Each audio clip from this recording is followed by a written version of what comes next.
Hello, Mr. A5S line. Can go in for a little drive right now. We got a game plan, so we're gonna pick the Q7 up on the hoist tomorrow, and we're gonna do a little walk around, specifically on those smaller details done to it. To skip out on the big stuff, it's got the Eurowise 2.5-inch lift with the 1/2-inch subframe drop, as well as the subframe centering sleeves.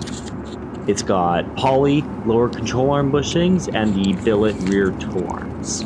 It's also got the Q7 specific winch plate with a Warren 10,000 pound winch. For lights, it's running the Vivid Lumen driving lights up front and their race-ready pods on the rear, as well as some Amazon auxiliary RV lights on the roof for setup.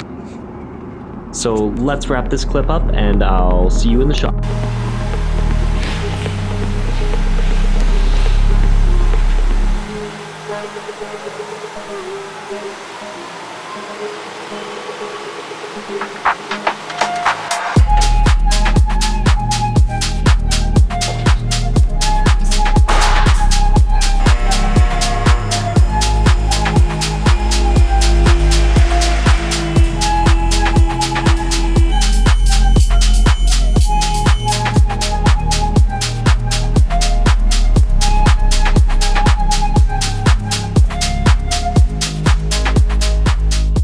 Tires.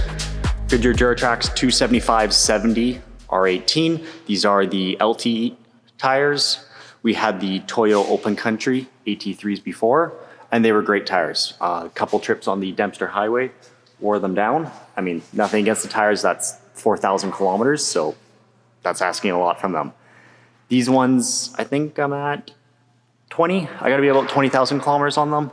And if I can get a good shot, they're great. They have lots of traction in the winter. Everyone knows their defects of that they are soft and they make a lot of noise. I think I was going to do a better little video of that, but you can just kind of see what I'm running into of just taking chunks out of these things. I think I'm asking too much from them. Probably should have a mud train, but I wanted that in between. I didn't want to jump right into a mud train. I wanted that slightly aggressive all-terrain tire, and this was kind of the one that fit that market, as well as they're really common and readily available, especially in this size. So I called the local tire store when I was initially looking, and they had 40 plus in stock. So if I ever have a double bad day that I lose my spare and these, then they're everywhere, especially when you're way out in northern Canada, when availability of tires is kind of it's something that you want to consider. But so far I've been happy with them. The Q7 does insulate a lot of noise from them, so I don't hear as much as maybe other trucks would. They are still loud, but they make that up in other places.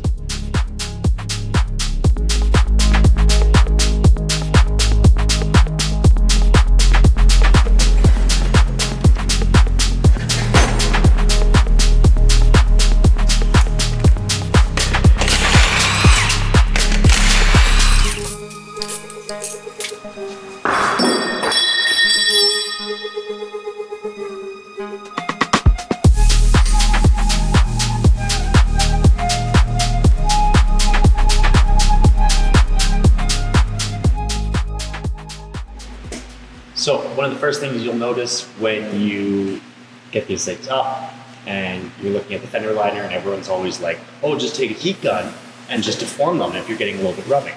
Well, it doesn't work with these when they have cloth fender liners. You heat it as much as you want and it doesn't change. So what I ended up having to do is I unscrewed all the inner fender liner screws here, like all these guys, and then basically you push the fender liner back in as hard as you can, and then I set the screw back in into the original like body screw, but I made a new hole. I get a little close up of what that looks like there, and that basically moved the fender liner back as much as I could get it, and that actually made a huge difference with rubbing in awkward little spots, as well as doing the obvious pinch weld cut and then sucking this up. There's nothing with the intercoolers for this to grab to, so what I ended up doing is just doing zip ties along the intercooler, and it's tight, so everything's pushed back and opened up. And wheel offset is a big thing with these. If you have too far, you get that poke. It looks great, but as soon as you turn, you make contact here and here. So you're done right away. So have my wheels in as close as I can without rubbing on the calipers. They just clear.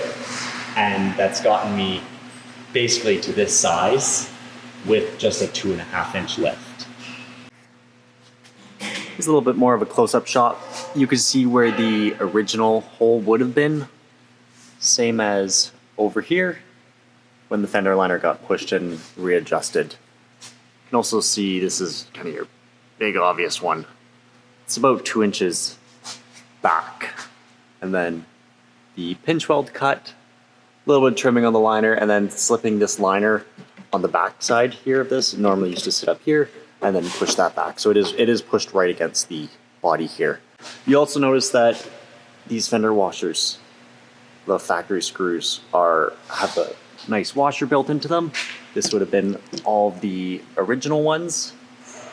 Little heads like that. So those are off an e-tron. I could throw the part number in the comments, but they're really nice. I don't have to have this ugly rusting washer under them and just slap a bunch of screws in them, and it's helped hold the liner on a little bit better. Especially, I have ripped the front bumper off here a couple times, and these hold up really well. I mean, if you rip these off, then it's probably worse than the little guys, but it's held these fender liners in quite nicely. For the rear fender liner, really all it's cut is just here for the rear bumper. I didn't have to do any relocating of the hardware, and there was just a plastic little trim thing that sat down here, and I did remove that. Other than that, there's nothing's been needed to be done to it. As soon as you go bigger tires and more lift, I know that this gap starts to get really small, and guys are starting to cut into here, but right now with the 33s, they've been good. While we're in here and got the wheel off, common issue on these, this is the power steering line. It's a very small like flare at the end of this line, and just double clamp it. Save yourself the headache, especially with extra load and the pumps working a little bit harder. These lines, and we've seen it even in stock, is the lines push back and then it slips off and it'll drain your whole system. So definitely double clamp that. And a little close up here of the AC line and the charge pipe. When you do the intercooler relocation, it definitely brings everything very close to each other. So as you can see, you don't got a whole lot of room left in there. Actually, kind of tried, all the lines have been tweaked and adjusted just to get that extra room. These things are great. You can come across these on extra pipes. These ones are even better because they have the line. It's just cable tied because of the tension. It's popped off before.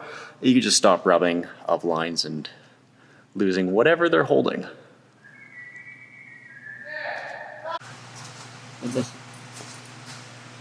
Good jump to the front sway bar here. A lot of guys, like I have the rear sway bar, that's gone. I have chosen to keep the front sway bar. It doesn't make a huge difference, but when I have the roof box loaded with gear, it's about 150 pounds, which is the max recommended weight. I do notice the front sway bar disconnected, especially on the highway. It makes the drives a little bit less comfortable. So I do choose to reconnect these. The easiest I found was I went to Prince Auto, Harbor Freight. I got these Clevis pins and drove an end hole through it. I have another locking pin. It'll go through. And basically when it's back on the ground, these things are tight. They always line up. With the suspension, I just shoot it through, put the lock on there. It's great. It makes it back to being quite drivable. The big issue is they do rattle. These are 3/8 pins.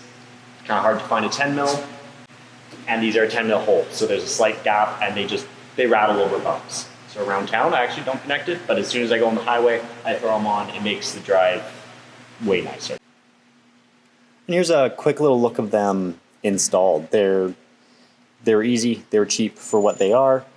I would just pull this up, pull this pin out, and if it wasn't picked up on there, it's quite easy just to pull out like that, and then sway bar's free, I get full articulation again, and then when I go back on the road, I just push it through, and then lock it back down with this guy, and it works great. Front bumper is relatively simple. It is built off of the Eurowise winch plate. So you can see this here. This is their Q7 specific one, and then plate goes on, and then the lower bumper ties in here to the lower mountings. So this bar is very load bearing. Bring that focus back in. Comes across, it traced the lower valence that did get cut up. The line was okay, but relatively happy with it. Winch sits there just below the plate. I did relocate the front camera over. I took this little plastic cover here, trimmed it down, and actually pushed it back in, and it clicked right in. So it would work if I had parking sensors. That's the next project. Probably can do a video. I pre-drilled holes for, I'm gonna do a parking sensor here and here. It should get it clear of the bars, so it should still work. It's kind of nice when you can't see the bumpers and over the hood and you're trying to park the thing. Other than that, I've been really happy with the bumper. It's taken the least amount of damage out of everything. The sliders were definitely a little late to the party on that one. Needed those first. The rear bumper takes a couple, but the front's kind of just been little scuffs or nudgings. So sliders have held up well, minus the, you can see that, a little bit of whoop, and that's all Schedule 40. So that was on the whipsaw. I mean, not expected when I bounced off a rock, but it is bent now. Still open the door. They are also fully load bearing. I mean, as sliders should. So they rest on the pinch weld. This main bar here rests on the pinch weld. So anytime, as you can see, it's picked up on them. Anytime there is weight, it just pushes the whole bar up on the pinch weld. The load gets spread out, and they do their job. For mounting them, especially bolt-on sliders, I know weld-on is a lot stronger. I wasn't ready to make that commitment yet. So this was kind of the final idea of what I came up with. So there's custom made, they're just bolts with long lock washer tabs. So when you do them up, they jam up, big cams, basically. They jam up against the frame, and it stops them from spinning. So I could just have this stud hang down. I could put a nut in there and do them up. But what I do like of figuring out is this little tab here. It does bolt to the bar. So if there's any kind of push this way, it goes right on the frame of the inner frame. So I found that they're quite strong with this design, as well as having, you can see a little bit, get back in the light. It bolts to that front there, and then there's this guy back here.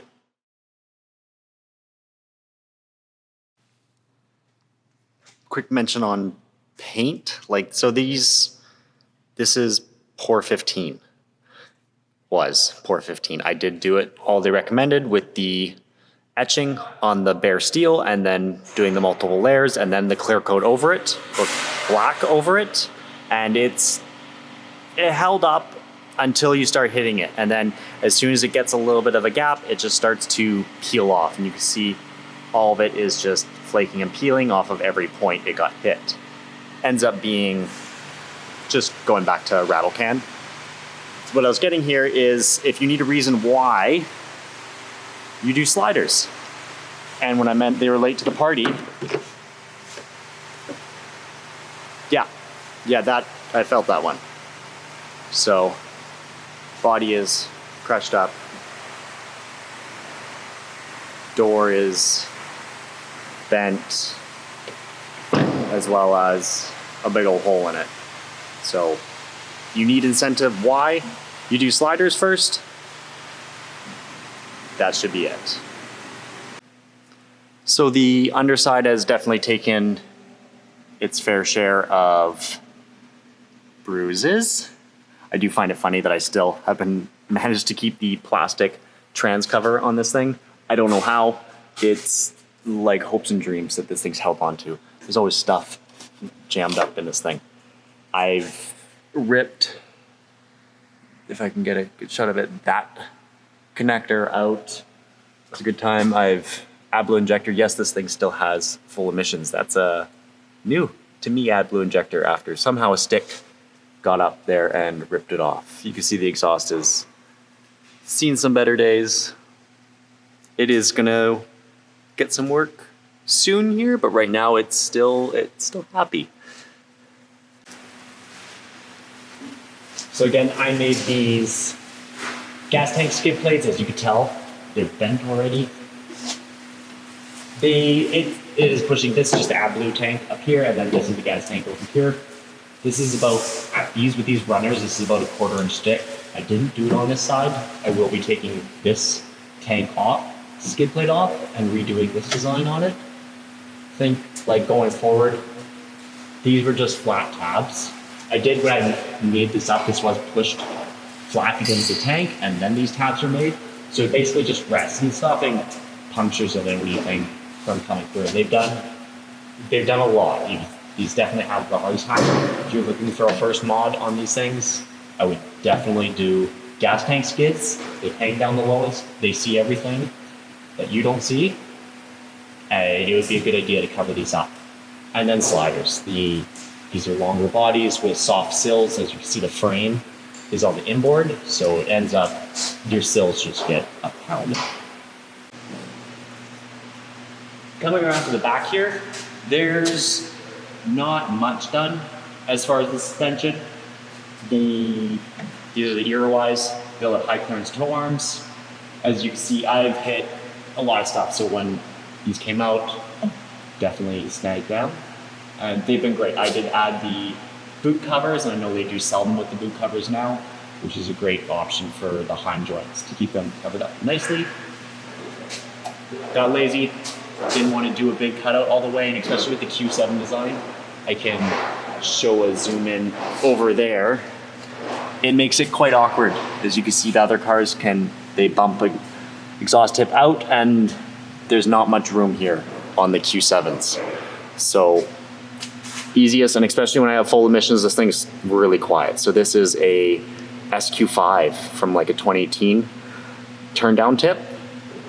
So nice and OEM plus, cut it off, slap it on, and it's been great. I do notice it does collect heat. You can feel the heat, especially in winter, that there's heat collecting under here, but there's no smell with all of the emissions still in it.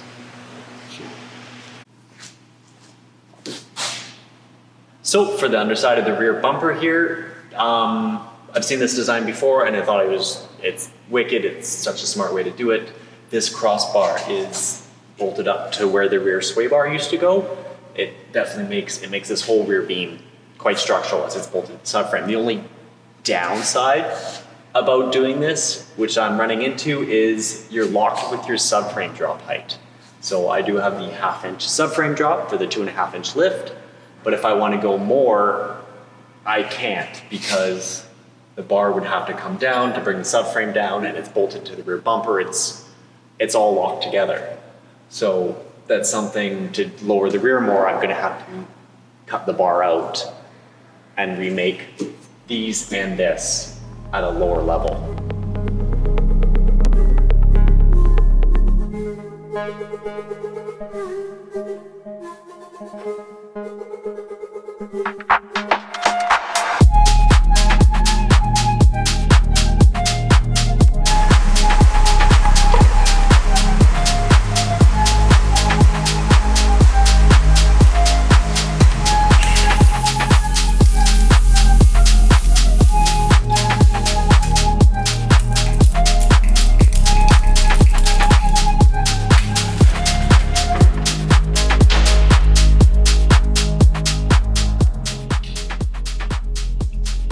Also still got to use those OEM Audi wheel bolt caps.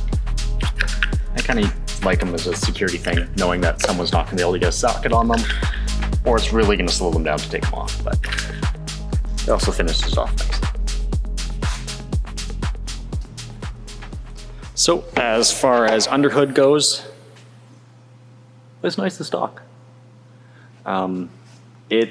There's lots of videos about the 3-liter TDi out there, so I don't need to go into it too much. It has had it all done to it.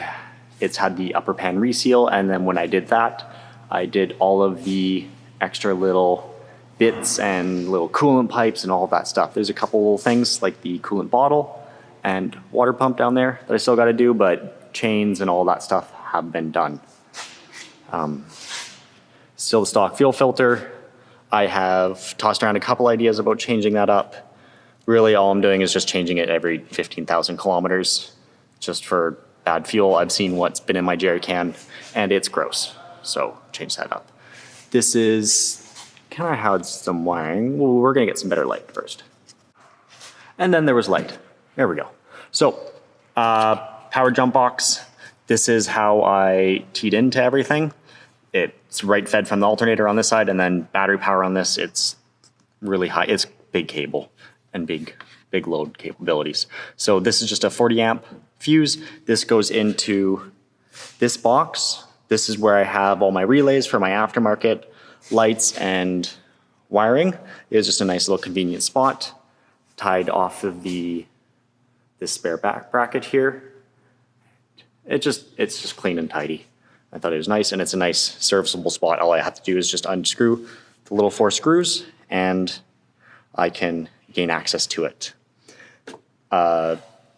Brake shut-off switch for winch. It does get used a lot, the winch, but it still thought it was a nice thing to have.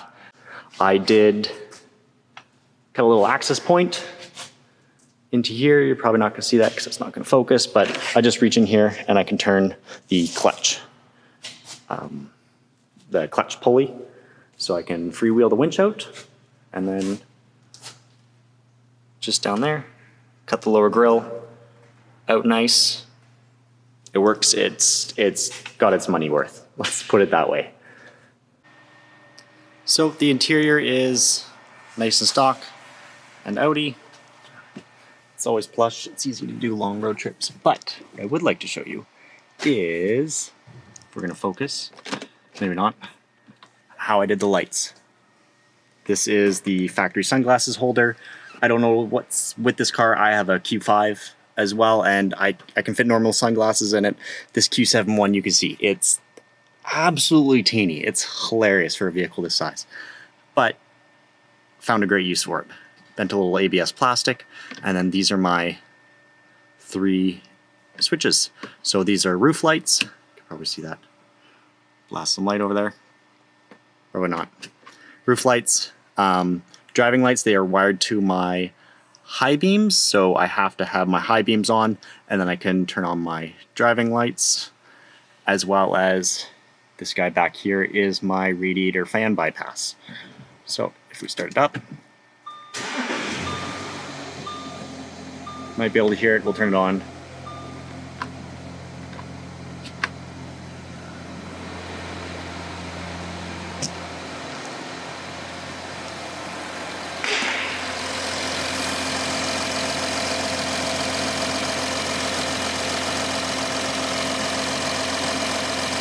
So you can start to hear it ramp up right now.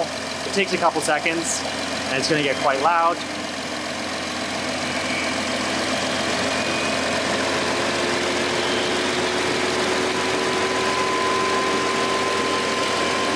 So what that does is it vaults the fan onto max speed. So, and it's just, I've just chosen the larger fan on the passenger side. That's the higher up to the trans cooler. We're gonna turn that off so you can hear a little better. And this will also show you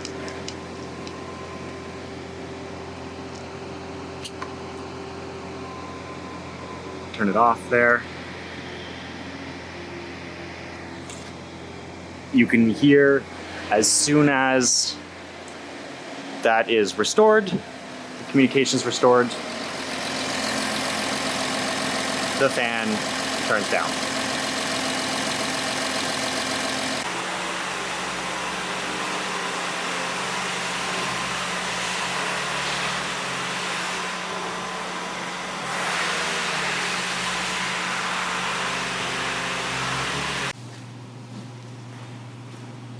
So we're back on the ground here. Gonna do a quick little demo of the dual rear swing out on this thing. You'll notice right away one of the issues that I came across was the hatch of the Q7 is terrible compared to every other vehicle. So standard latch open. This guy swings out. Jerry can, this is a holder for the chainsaw. And that was one of the things that you can see right away. The hatch is absolutely massive on these things. So I didn't want my hinges hanging out a lot. Hindsight, when I made this, probably should have just put the hinges out the other like 6 inches and it would have saved a lot. But we're good, it's too late, kind of worked around it.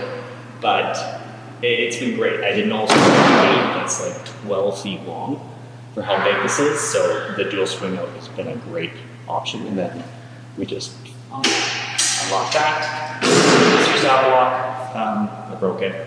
I like doing everything. Close it up. And just like that. Hope you like the video. Hope it answers a lot of questions you have about this thing. If you have any more, drop them in the comments. Be happy to answer them. And hopefully the next video after this one is actually more of us using this thing, because that's what it's for. As much as I like working on it, I enjoy getting out in this thing a lot more than that. So, see you soon.